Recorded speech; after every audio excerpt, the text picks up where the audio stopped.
there's really been one thing just that's been on my mind over the course of this summer, and I give Ryan some credit for this. He brought it up in the springtime. Has anyone seen that Netflix documentary, Thunderbirds? No one. Okay, good.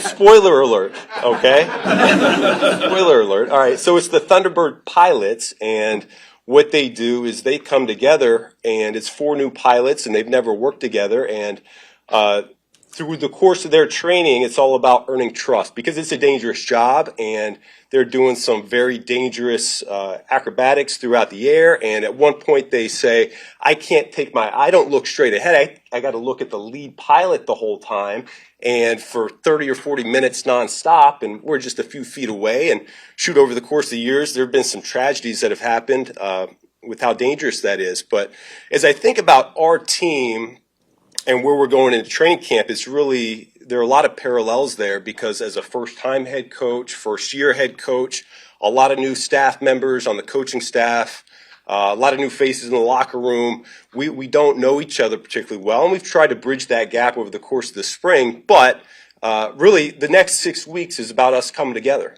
because it takes time to build that trust. It's hard to earn, and it's really easy to lose that trust. And so really those next 6 weeks are huge. And what we're looking for, it's dependability, it's consistency, it's production on a day in and day out basis, not only from the players, but from the coaching staff as well as we get to know each other. So that's really a big part of where we're at and what we're looking to do right now. There's a lot of excitement around the program, and I think rightfully so. There's a lot of talent on the roster.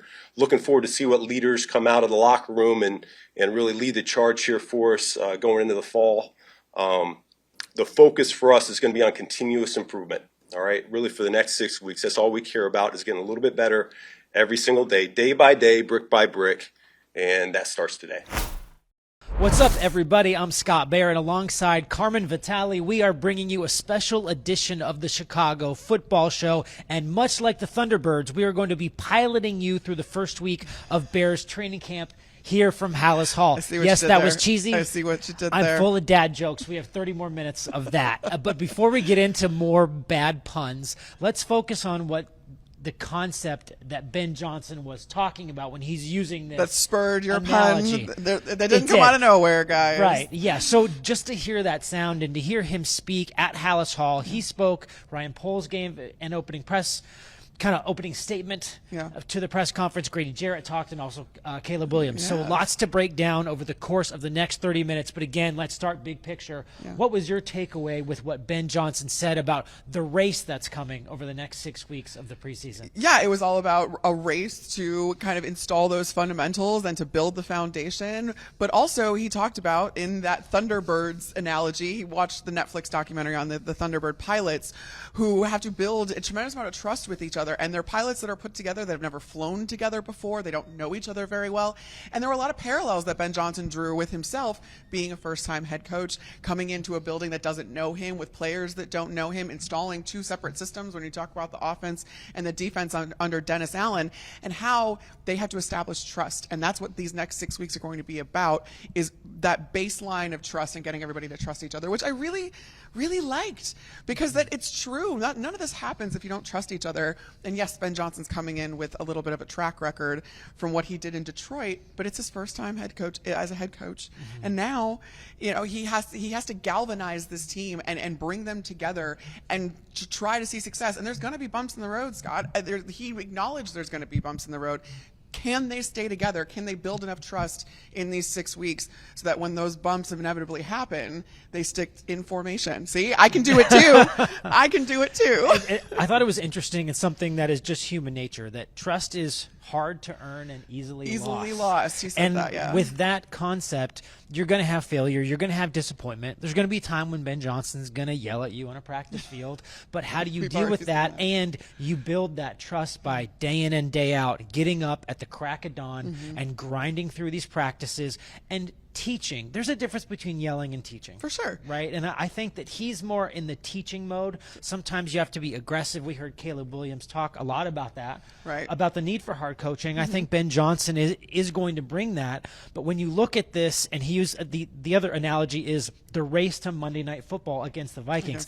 There's a lot of work to be done between now and then. Did you catch Caleb being like, Vikings Monday night, 8 p.m., like just knowing like exactly being locked in, like not trying to get too far ahead of himself, but knowing exactly when that deadline was for all of this. And I think it's so interesting because you can look at it as a 6-week big picture, and that seems like a long time from now. But as the days start moving, you're really going to have to keep showing that progress while understanding, to your point, that there's not going to be there will be some rough periods, and how do you work through it? And you build trust through that too, to where you make a mistake and Ben Johnson or Caleb Williams or Grady Jarrett is there to kind of pick you up. And I think that that's a good theme that was outlined as we start training camp, as we start these Chicago football shows, and we really kind of become eyes and ears for the fans until they can get up here over the course of the weekend, kind of what to expect. I think it was a good start from Ben Johnson. I'll be honest with you, I haven't experienced a press conference with him where I didn't come away impressed. This or optimistic or all of that. Did you happen to catch something that he said that we've said multiple times before on this very program? Progress isn't what? Linear.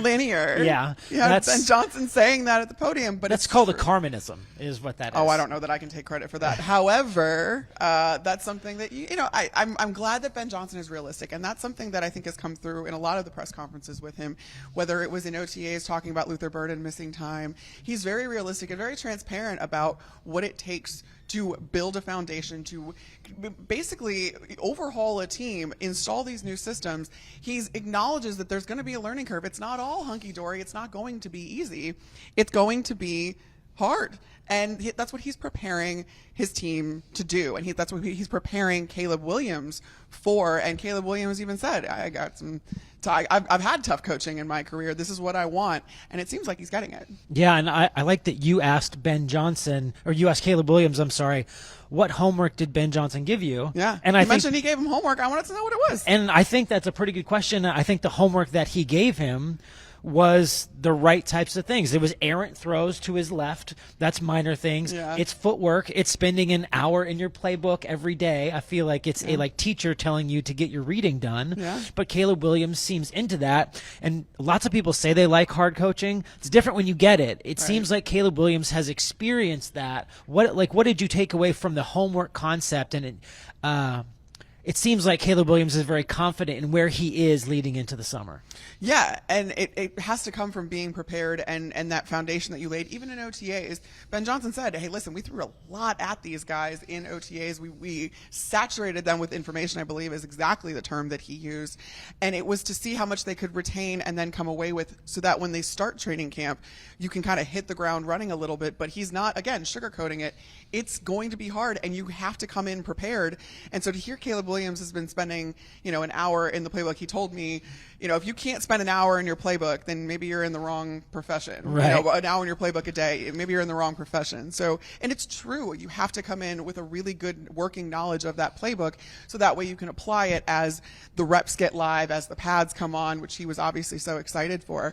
So I'm happy and pleased to see that, the hard coaching is working, because Caleb Williams is coming in prepared, and he's setting goals for himself, which he told us today, which he did not miss words. And I don't even want to say it, because I want you to hear it from Caleb Williams' voice.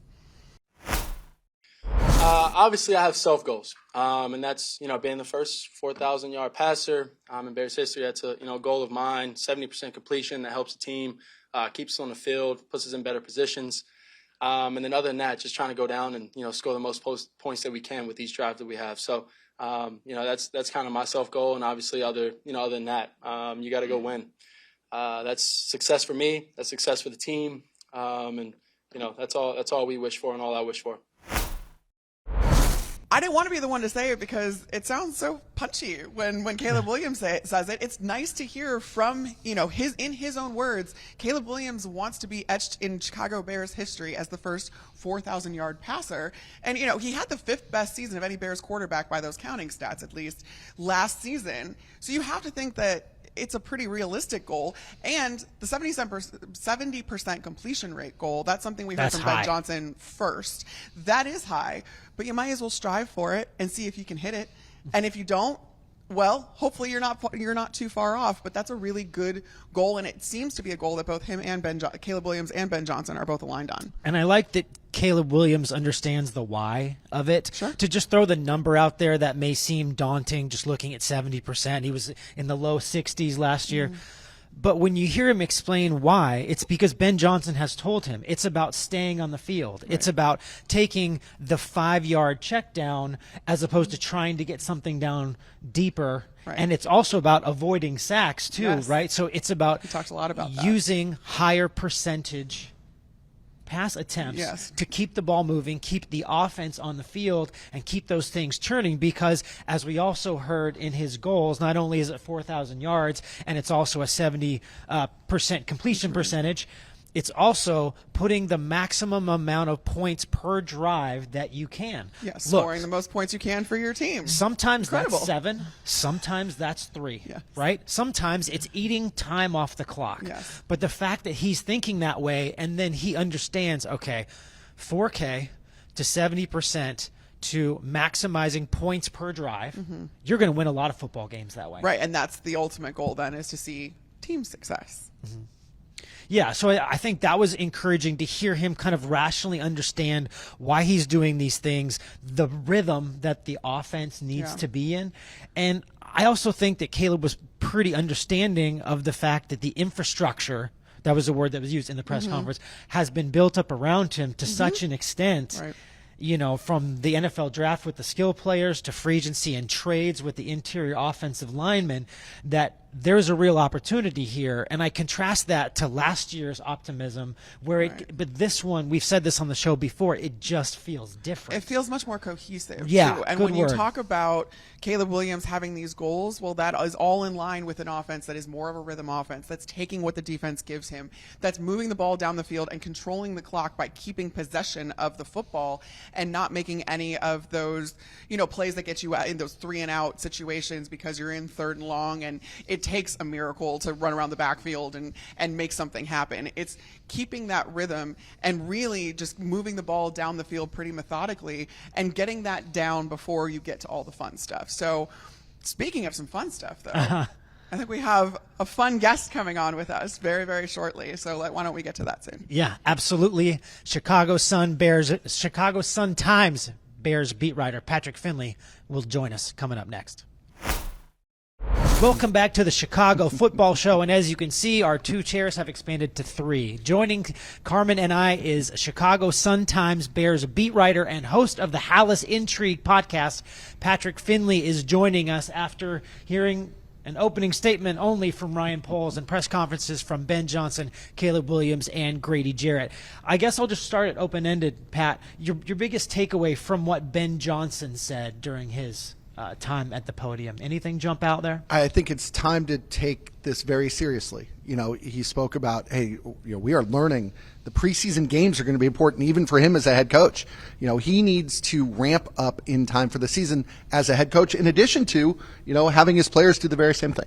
Can I follow up on that? Because I thought that was a really interesting question that you asked Ben, is how does he get prepared? How important are these preseason games?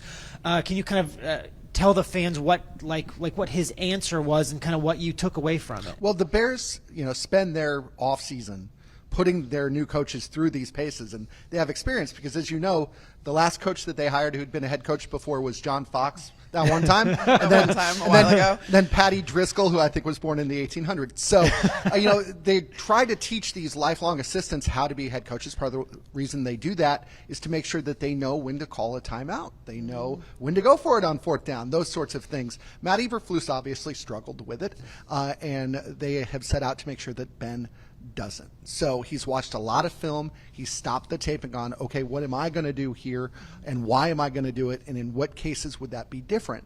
But, you know, he still needs live bullets to do that. You know, it's easy to sit in your office and do it. It's not so easy to be on the sideline, even in a preseason game, and decide, you know, how you want to play the second quarter or the fourth quarter or 2-minute or any of that sort of stuff. So that, you know, he said, I'm not going to learn without real experience, and that experience starts now. So much of what I've seen or we've seen from Ben Johnson, I feel like, has been that transparency, been that self-awareness. And he talked so much about, hey, listen, I know that this team had issues with game management last year, and he said that they're going to stress situational football. All of the things that he was kind of just really realistic about. And that's such a kind of departure from what I feel like we've seen in this building before. And you see that everything is being done to kind of set Ben Johnson up, including the staff that was brought in around him. And how much do you think that's going to help Ben Johnson? I mean, he said it, I have coaches or experienced coaches around me, and that's by design. Right. How much do you think that eases the transition between coordinator and head coach? I think having Dennis Allen here, somebody who's been a head coach in 2 different spots, is really, really helpful. Yeah. I also think that Ben being, I use the word emotionally intelligent. Yeah. It really helps him in these settings. You know, this is a guy who we've seen stop an OTA practice to read the riot act to a couple of players, you know, in front of us and out loud and using some pretty choice words. But then somebody who also reads a poem about Brian Piccolo at his ceremony. This is a guy who starts his press conference the day that we talked to Caleb Williams about his father trying to get him to go somewhere else with a joke about, you know, I hear our quarterback's been in the news. Those are little things, but those are things that previous Bears coaches didn't really have. Matt Nagy, in the time I've been here, which started with Mark Trestman, Matt Nagy's been the one guy who kind of did. And he could put that on publicly. John Fox, off the record, was like that, but you put a camera on him and he wasn't. So that's something new, and I think that's something that's helpful both in the Bears' messaging and the messaging to us, but the messaging to the players as well. Yeah, you've been through a lot of these seasons and some periods of optimism heading into training camp before that haven't necessarily ended optimistically. General question, does this feel different in some way, or are you still kind of guarded in terms of how you're evaluating what this regime is going to put forth in 2025? The answer to both your questions is yes. It does. It feels different, but I know better. You know what I mean? And, you know, I remember sitting when the Bears had their 100th anniversary convention out by the airport. And, you know, they were talking in the summer of 18 about going to the Super Bowl openly. They had former players come and say, all right, you know, this team, we really believe in them. And, you know, we all bought it. Then they play the opener at home against the Packers and they lose, and it just goes sideways. And, you know, I'd argue to you that the 2 minutes before the Packers game was the highlight of the Bears' last 10 years, probably. Because momentum was there and it felt like something special was happening. And then it really didn't. I feel a little bit of that here. I think that he's brought a sense of hope that wasn't there the last couple of years. And I think that Caleb, on paper, should be much better. Sure. And both of those things, if you've got a coach and if you've got a quarterback, boy, the rest of your world gets a lot easier. What did you see from Caleb then? Because we got to hear Caleb Williams talk as well about the homework that Ben Johnson gave him or the relationship that they are building. How confident are you that that's going to be different this time around and that Caleb is in a really good situation even with his coach? I think he has a head coach who's going to make sure that Caleb does things his way, not Caleb's way. Sure. Yeah. And I think last year there was a little bit of letting Caleb be Caleb. You know, I don't think it's that unusual to go home with homework. Right. I think them being able to specify exactly what it was and tell us about it is a little unusual. You know, what was it? Short passes in the left flat? To the left flat. To the left flat. That was something that Caleb needed to work on, and he tried to work on it. You know, there's his footwork under center, all that sort of stuff. It shows you at least that the things that Ben is telling him to do, Caleb at least hears. And then relays to us in the right way. He was talking about driving down the street in his car, calling out plays to himself. Yeah, and practicing his cadence. Right. And, you know, we've heard this before with new playbooks. We've heard this before with new quarterbacks. But this feels a little different. You know, I feel bad for Caleb that he's got to learn an NFL playbook 2 years in a row. But, you know, this is something that rookie quarterbacks, number one picks, happens to them all the time. Because when you're bad enough to draft first and you don't fire your coach, you usually do the next year too. So, you know, he's not in an unusual spot. And I think at the very least they seem to be connected in a way that I never felt between Shane Waldron and Caleb Williams. There was a lot of talk about the left tackle situation, seemingly the only unsettled spot across the offensive line. Ryan Pohl said that Braxton Jones is going to be back, but will have a ramp-up period. What do you make of that open competition, quote unquote, at the left tackle spot? Do you assume that Jones is going to take it, or do you need to see it play out over the course of this camp? I think it's smart for them to let it play out. I mean, we got 6 weeks here. Like, if they can figure it out in 4, that'd be great. I think it's a great problem to have if Braxton Jones comes back and is a really good blocker on passes and is an okay blocker on runs, which is more or less what he's been. Yeah. And then you have to decide, do I give it to the second-round pick or do I give it to Braxton? Those are issues good teams have. I like that. They talk about Karan Amagaji being in this 3-person race. I don't look at him as on that same level. And maybe he surprises us. I feel bad in a sense that, because he was recovering from that injury last year, that we never really saw a good version of him. And then when he was on in primetime, it was on 12 hours notice and didn't go well. No. So, I think if all things were equal, I think I'd probably trust Braxton more. But, boy, it would not be a bad thing at all if you said Ozzy's not ready in week 1, but if by week 10 Ozzy's ready. Like I said, that's what good teams do. Switching gears a little bit, too, because we've talked a lot about the offense, and we heard from Grady Jarrett today, new addition, obviously, this offseason, veteran player, was with the Atlanta Falcons, now here in Chicago.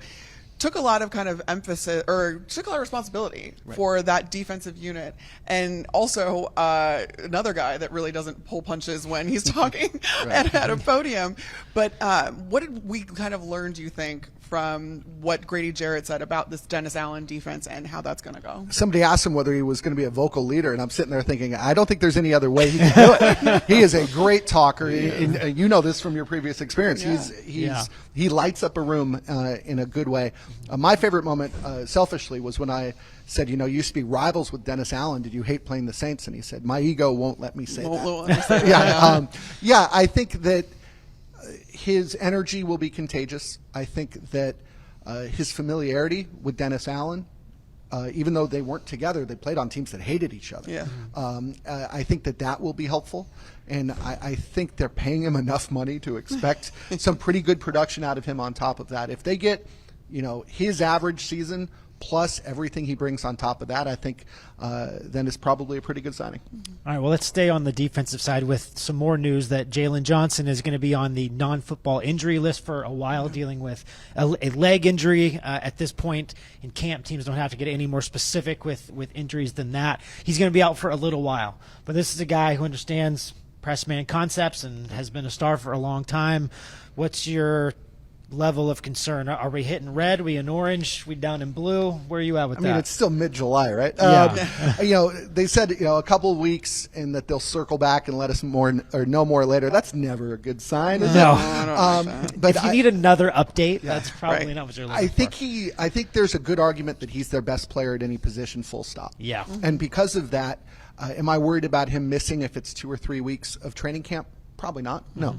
But he's got to learn Dennis Allen's defense too, and he's got to be on the field there. Playing Tampa 2, concept under Eberflus is very different than what Allen's going to want. He's going to have to play press man, and he's going to have an opportunity for more interceptions than he's ever had. Right. He's also going to have an opportunity to look bad. Right. And it's just a whole different world in this defense. So in that sense, I'd rather see him out there than not, obviously. But if this is what they say it is, which is a couple of weeks, I think the Bears can recover just fine. Yeah, and I think we're kind of wrapping up here. We have one more minute with Pat Finley and on the Chicago Football Show. Just one last real quick question. What's something that you're going to be kind of keeping your eye on as practices start heading into Wednesday?